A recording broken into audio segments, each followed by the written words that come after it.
G'day, John. Good to see you, brother. Very good. Are you well? I'm always well, mate. I refuse to be anything else.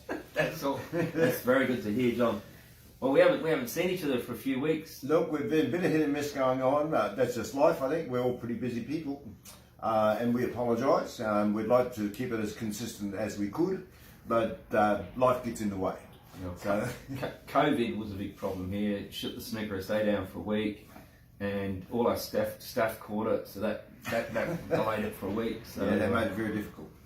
So anyway, John, what shirt are you wearing today? Okay, well, this is a repurposed Lexus golf shirt, which I have put my logo on, the TMC. That's my Q logo. Yep. And things are developing really well. My site manager, Ian Fraser, is doing a brilliant job getting all the wheels spinning in the background. Yep. And as you know, with the T140 software, it takes a long time. Yeah. So, this has been over a year, I reckon roughly a year now in the process. So lots of work for not quite as much money as a T140, but I put some, a fair bit of cash into it. I've seen, even in the last 6 months, how much effort you put into it, John. So you've shown me all your progress. We'll see things develop, and hopefully by the end of this month we're starting a little viral program which will run from next week, and it's just an invitation for people to get on board prior to launch. Yep. And obviously there'll be some giveaways in that, just to stimulate the interest. And then hopefully by the end of this month we'll be fully flying. Oh, superb. So everyone needs to look out for That's My Cue. Yes. All jump online or register. I know we all have. I mean, just about everyone I know, John, the most precious thing in their life is their cue. So well, that's right. If you can have a digital record of it, as I've said before, there's no guarantee it won't get stolen. But at least once you've got a record, a digital record, proof of ownership, send pictures to your friends, let them keep an eye out for it, go to all the cash converters, say, look, if this turns up, please report it to me because that's mine. And obviously for insurance purposes, good value too. Yeah, I'm looking forward to it, John. I've definitely got a few cues to put on there. Okay, I suppose we've probably got to go back a couple of weeks to Berry. Yeah, well, just before that, John, we spoke to Anna Lynch and Rob Hall, and I'll just let you know how the ladies finished. Anna Lynch won the ladies. I think when we spoke to her, she'd beaten Jessica Woods in the final. But in the ladies' snooker, there was a fantastic effort from Charlotte Hatton. She played superb. She missed out by a frame on qualifying, but from an Adelaide girl, she played really well. So congratulations, Charlotte. And then there's the new sensation in World Pool, which is Lily Meldrum, the 14-year-old, and it was so nice to see her. I've heard a lot about her, John, and she's got this fantastic demeanour about herself. And she made the semi-finals, and she took Jessica Woods all the way to a 4-3 match. And Jessica went on and won the event, and that was her 7th title in a row. So when you've got a colossus like Jessica, who's an amazing player, and then you've got a 14-year-old playing in her first nationals, making it to the semi-finals, and then losing so closely 4-3 in the semi-finals. So it's a fantastic effort from Lily, and Jessica beat Kathy in the final. So congratulations, Kathy, on making the final, and Jessica, you're a superstar, 7 in a row. Like, it doesn't matter what sport. Very impressive. Yeah, I mean, we watched. I think she made a 65 when I was here with you last time, and it was a classy 65. And if she just gets the right rub, and she could actually make 100 there. And she was confident enough to finish the lot too, but she tried to break a ball out and just ran past a little bit too far, break was just continued. But certainly the opportunity was there to make 100. And in saying that, John, she made 100 break about a week ago. She sent me a message letting me know that she made 100 break. Well, she said she had, but her top was 102 prior to that. There was a potential 105 that day. Yeah, well, she knocked in a 107. So, but anyway, she's a fantastic player. And seems like a lovely young girl. Like, I've only just met her. I've heard of her, obviously, but I met her and we had a quick chat. I actually took a couple of pics of her, and which is obviously going to be part of my library on my website. And I mentioned that to her. I didn't say, he asked you to have a sneak peek. So, no, she was, very gracious. All the girls. Both champions are fantastic players. So. Yeah, really nice people. Anyway, so after that we had Berry, John.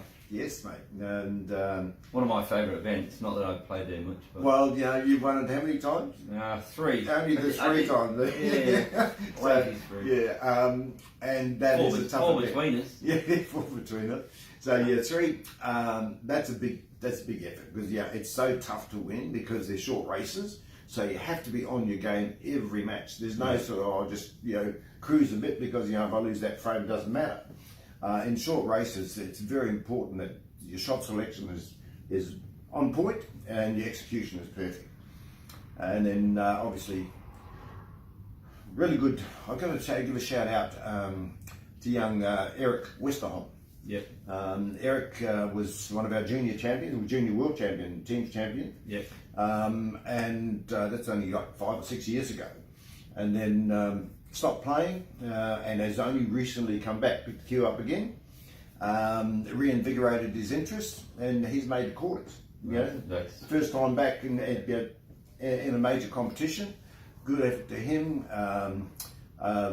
Lots of punting, some serious gambling. I heard the Calcutta was enormous this year. 25.5. 25,000. That's by far the best. I mean, 18.6 I think was the biggest one prior. Yeah. So a lot of interest and a lot of players. Obviously, I think there's probably 4 guys that we knew were going to go around that $2,000 mark. Yeah. And everyone's talking thousands. I said no.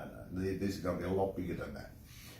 And Gab Lomax was the top Calcutta by 2,500. Was there a syndicate from Caruso? Yeah, there was a Caruso syndicate there, and now obviously they support him because he's a great player. Amazing. And they weren't the only interested party. You don't get to 25 just like that. So there were a lot of people realised just how good he was and what his potential was, and he made the semis. So they nearly got their money back, I think. Alec also was obviously strong favourite, really, because we call him the short race specialist, really. He's like you. You're a good long race player, but when it gets to the short stuff, and that's why you won it 3 times, is the fact that you value every shot and every frame. Yeah. And those sorts of players will always sort of rise to the top in that event. The other 2, we had Stevie Jamison. Yeah. And Stevie, he actually played brilliantly. Every time I turned around, he was just smoothly running everything out. I thought, wow, Stevie's going to be hard to stop. And it took a little faux pas on his part, actually, to turn the match around. Yeah, it was bizarre what happened there. It was a strange one, and he'd probably go, mate, what was I thinking? But it happens. And it's funny how one shot can change a whole match. He was 2-0 up, potting out, and then starts taking the wrong balls. Yeah, crazy. Well, it is. That's a strange one, and it's very rare for him because he's a very switched-on guy and a hell of a nice player. I've spent a bit of time with him. He was actually gracious enough to take Jones and I up to the Nationals a couple of years back, or 3 years back, just a really nice fellow. I could spend time with him, had a few drinks, enjoys a good read. So we've got lots in common. And then the other semi we had Iceman was Jake. and Jake here. So Jake just, I think the Iceman missed a couple of opportunities that he probably shouldn't have. Normally he's a whole lot sharper, and particularly the further deeper he gets, the harder he is to beat. Yeah. And a couple of little errors, not quite right, and obviously got punished by Jake, and now Jake was playing well. Well, he is an amazing player anyway, John. He's now playing on the Pro Tour in the UK. He's, we got the Pocket Series here, but Jake's on the next level. He is on the next level. He's over in England. He's playing against the best players in the world. He's won one of their events over there, which is outstanding. Oh, playing in that calibre of pool player, and on the tables that really we've never grown up with. They're unfamiliar tables to us. So it does take a serious amount of adjustment. For me, just seeing Jake not playing in any events and then he comes back and wins one, it just shows you that's why he is in England, and that's why he is a world-class player. And Alex can beat and has beaten Jake, but if you give Jake any opportunity, and Steve Jamison making an error, you can't, little things like that Jake will jump on all of that sort of stuff. You know, you've got to be at your very best to beat Jake and give him any errors. Well, full credit to Jamo from beating Gav. I mean, I think Gav, the 2 visits I saw him make were master breaks. So he was obviously capitalising when he got a shot. So Jamo had to be out playing, and he must have had some dry break where Jamo got on top of it. I didn't see the whole match, but a fantastic effort by him. I heard that he also won the Gavin Lomax beat Ricky Watson in the final of the $100 comp. Yeah, there was a few other comps that were going on, and there was ladies comp. I really can't remember what happened. Obviously, I know that the juniors was won by Charlotte Hatton. Okay, that's right. I think that's the first so time she's popped up twice now, and the girl has won the junior event. Yes, because we've got lots of good kids running around. So that's a big effort. And she beat Trent Boats in the final. Oh, young Trent, from Chalkers, yep. Trent is also part of the Pocket Series, so that's a fantastic win for Charlotte. Yeah, we might even get her an invite. Yeah. Then obviously the obvious segue is for us to move into the Pro Pocket Series. Yeah. And that was just last weekend, and absolutely sensational. Some really classy pool. Robbo's taken out the first one, and Robbo's probably been, well, not probably, he's definitely been the dominant player in the series. He's certainly, I think that's 3 he's won, and a couple he's been runner-up in. So he's actually had a very good series. He's the main man. He is the main man. He's the guy that's hard. That's always going to be tough to beat. And then our own James Della. Yeah. So cool to see him getting a result. I think he's won one other before. That was his second. That's his second one. So those two are probably, in terms of the getting to the pointy end of the tournaments, has been the dominant players. Yeah. I thought it was just beautiful to see at the end there when obviously his dad was here, but certainly to see Bonnet and the kids. Yeah, and the kids were there. That's fantastic. It's good to share a victory with your family. And in our cases, we've never done it. We've always been away somewhere playing when we've won something, and rarely we've had family around us. So it's good to see. And James certainly has that work-life balance in sync. He's not struggling to find, should I be doing this or should I be doing that? He's got it well together. I think he's got his focus on that Pro Pockets. He's got one of them tables at home. He's seen where, for him, where he's going to go, and he's challenging all his energy into that area. And he's also a world-class player as well. So absolutely, one of those players that have helped take the game to another level. I mean, safety's never an alternative. It's only when it's compulsory to play safety. I can't pot anything. So what do I do now? So it's never a first option. So, and it's good to see, because I mean, if you're going to watch any of our sports, that's probably the most exciting part, particularly for the non-player. The people that just have a casual interest in the game, they love to see go bang, bang, bang, bang, bang, bang, shake hands, well done. Well, for me, John, I love all Cuesports. But the one thing with 8 ball as a spectator in our 2-shot 8 ball is that when people are in trouble, they play the opponent's ball. And if you're a neutral, it just doesn't make sense. That's right. The one thing with pockets is you have to play your set at all times. So I feel as a neutral, if you see John on reds, you know John's on reds, or you see Phil on yellows, you know they're on yellows. And to me, that's where it's a little bit more appealing to the neutral person. Yes. Because if you're a neutral and you jump on there and the opponents are playing opposite balls and stuff like that, to me it looks confusing. So I think that that's a positive rule, and it's a lot clearer for people that are neutrals watching the game. I mean, we're purists and we understand playing the opposition's ball and staying alive and all that sort of stuff. But to me, the fact that you're in reds and I'm in yellows and it's clean cut and we know that's what's going on, it makes it a little I think the ultimate rules will eventually prevail, because effectively they are the American style that we've played for years. That's right. So if we had to convert, we're not going to struggle. Yeah. And I still play Vegas League Thursdays. So to convert to a smaller table, that sort of again won't be too difficult for me. But I like the rule set. I think it's a more positive style of pool. When you snookered, you definitely have to make a genuine attempt to get out of it. If you try and nudge or push something safe, you lose the frame. So no one's going to do that. That's right. They're going to work out how to get out of the snookers. And one thing that I remember in '92, the English brought a side out. This was pre-Worlds, and we played them in Perth, and we played their rules. Yeah. And they were terrible rules. Yeah. Absolutely ridiculous. But again, you had to get out of the snooker. Otherwise, you gave the incoming player free ball. Free ball on the first shot, and then another shot behind. Yeah. I'm going, well, we'll try and get out of snookers, guys. And they were phenomenal at getting out of snookers. Stuff that we hadn't dreamed of because we were never compelled to go and do it. That's right. You know, it's like you can only learn a skill when someone says you've got to use it. Yeah. You know, sometimes very few people think, oh, I'm going to do that, so I'm going to mass hay off the top cushion, zing it with side, come back down here and hit that ball. Yeah. You know, sort of. They were brilliant at it, and I imagine it won't take them long to get to relearn those skills because you know these rules have probably changed a lot of that mentality. Because you know we formed the world body in '93, and this year I think they're actually going to play the new ultimate rules at the World Championships. Okay.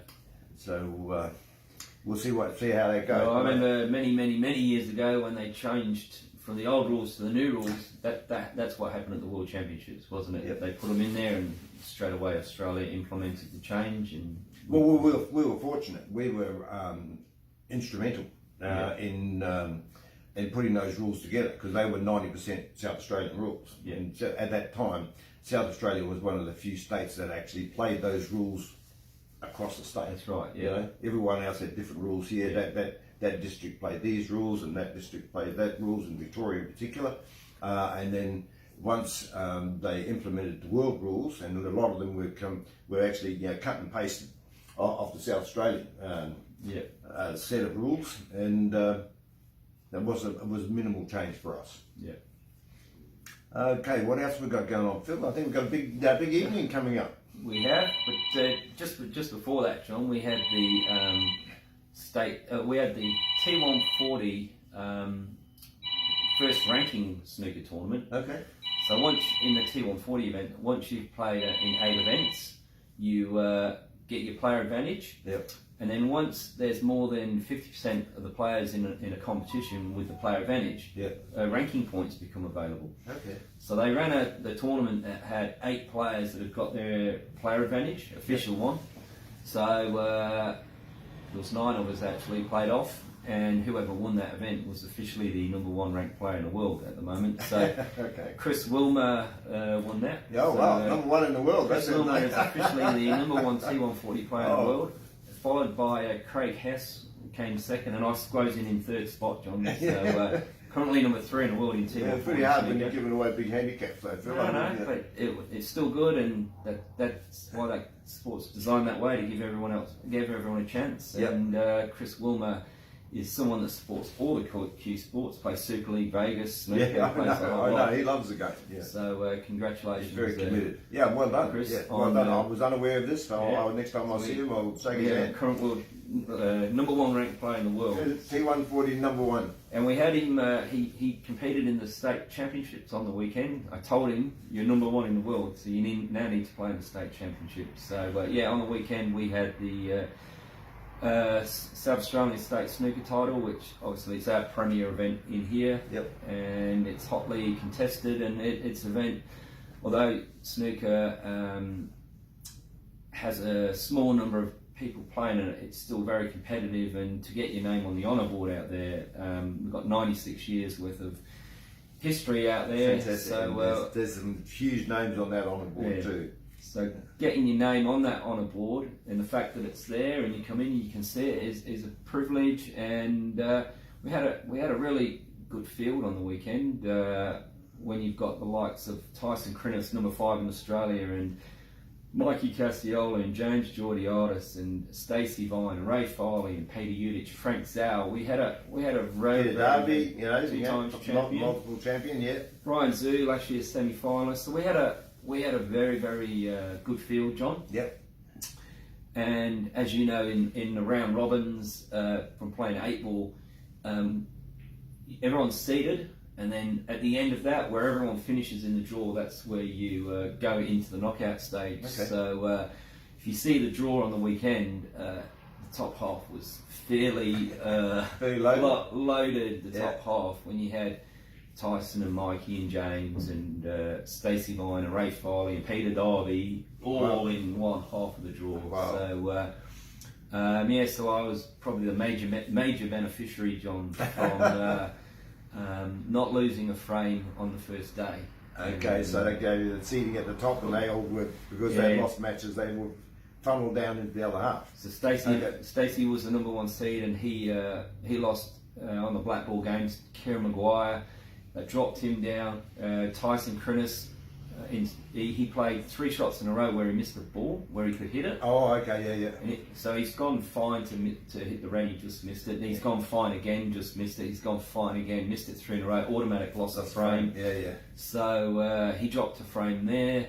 And Ray Farley lost to Frank Zhao, and Peter Yidich and Peter Darby went frame to Cancelled frame. each other out, I was fortunate I didn't lose the frame, John, and I ended up going in at number 2. And it was in the. I'm not saying the bottom half was. Was easy, it's just comparatively, so the top half was quite strong, and I was very fortunate to play the best I've played in a long time, John. So you mentioned that earlier, that you sort of found a little sweet spot and things are going nicely. So I sort of sneaked through the other side, let everyone beat everyone else up the other side. But in saying that, people that don't know Tyson Crinnis, this guy's an amazing player. He's a 100 break player in competition. He knocked in a 117 in the league last week where he missed the green off the spot. It's like the 3rd century he's made in the comp. He's made back-to-back centuries at tournaments. He's a quality player. He's number 5 in Australia. And a highly recognised coach. Yeah, and one of Australia's best coaches. And he was still had to fight his way to get to that final. He beat James Georgiadis 4-3. James was 3-1 up. He was 3-2 up and had a shot at the brown to win the match. And Tyson then pulled through. And then Tyson was 2-1 down to Mikey. Could have easily lost that frame to go 3-1 down. Ended up getting in 4-2 in the semi-final. So I'm very fortunate, John, that I get to play a final tonight. And it's the unfortunate, mate. It's all due to good hard work and experience. 22 years since my last appearance, John. Oh, is that right? Yeah. Is that right? Well, I was unaware of that. Played a young James Delahunty, so it's a long time between drinks. But so it was a fantastic event, and the fact that everyone dresses up, wears the bow ties, waistcoats, does it properly, And I think that's a part of the tradition, really, isn't it? Every player looks like James Bond out there, John, and it was a great weekend. Tyson Crinnis currently had the highest break of 96. Mikey had a 90 where he missed the yellow off the spot for a 100 plus break. So the standard was very good. It was an excellent tournament, and final tonight. Oh well, all the best, mate. I want you to. I've always been a strong supporter of yours, so I'd like to see you get over the line. Well, I'm feeling good, John, and if I can play like I did on the weekend, I know I can take it to Tyson. But in saying that, this guy's on another level, and if he turns up, he's proven that other players have taken frames off. He hasn't dominated those matches along the way. No. And admittedly, they're good young players, and everyone he's had to play has put him to the test. Yeah. So there's no question. I don't think any of those guys that will have your depth of experience, because sure, they're very aggressive players. Yeah. But it's like all games. You have to have offense and a defense. Yeah. And certainly you know both sides of the game very well. So I think you're not going to give them any freebies. You're going to have to play well to beat you, mate. So it's exciting, John, and a bit of motivation from Alex winning the state singles this year. Hopefully I can roll the clock back and join my mate. Yeah, I'm sure he'll be barracking for you too, I know that. All right. Now, what else we got? Last, we'll just close on South Australian 8-ball playoffs. Yep. That's starts tomorrow. So there's 30 players. We play effectively what's called a double round robin. So you'll play every other player 2 frames in a row. So you get 1 break each, then record the scores, and I believe that's going to be trimmed to 20 for the following weekend, and then from that, the top 6 players will be our state representatives. Yeah, fantastic. So everyone's been selected? All the selections are in. couple of late casualties for illness, babysitting duties, whatever it may be. But yeah, that's helped us trim the field to 30, and still, I mean, that's adequate. Yeah. There's really no one that's been excluded apart from yourself, who's unavailable. That could have been part of it. Yeah. We look forward to a grueling 2 weekends. Yeah, no, it's all fun. I used to love them days, John. And, but hey, look, you're like me. You love the challenge, and I think one of the strengths of your game was your composure. You never let a bad frame cost you another one. Yeah. And I think that's the key in the playoff series. Too many guys carry baggage from the one that got away, where they had it nailed to the cross and found a way to destroy the frame, and then they, I should have won that. I should have. It just doesn't matter what should have happened. It's what are you going to do now? I used to always have a game plan going in there, John. I used to be always ready in the morning because I thought people would be tired. I would always be prepared for the last 6 frames because people are tired. And then knowing that over 2 weekends, you're going to lose frames. And if you lose 3 in a row, it doesn't matter because you're going to lose 10, 15 frames in this event. So it doesn't matter when you lose them. So, and like you said, people will lose 2 or 3 in a row and drop their bundle and get down. And they can go into 5 and 6 and then No, it's important that you wipe the bad stuff, and it's easier said than done. And I know that sort of as strong as I thought I've been over the years, I still managed to get myself in those into those lows at times.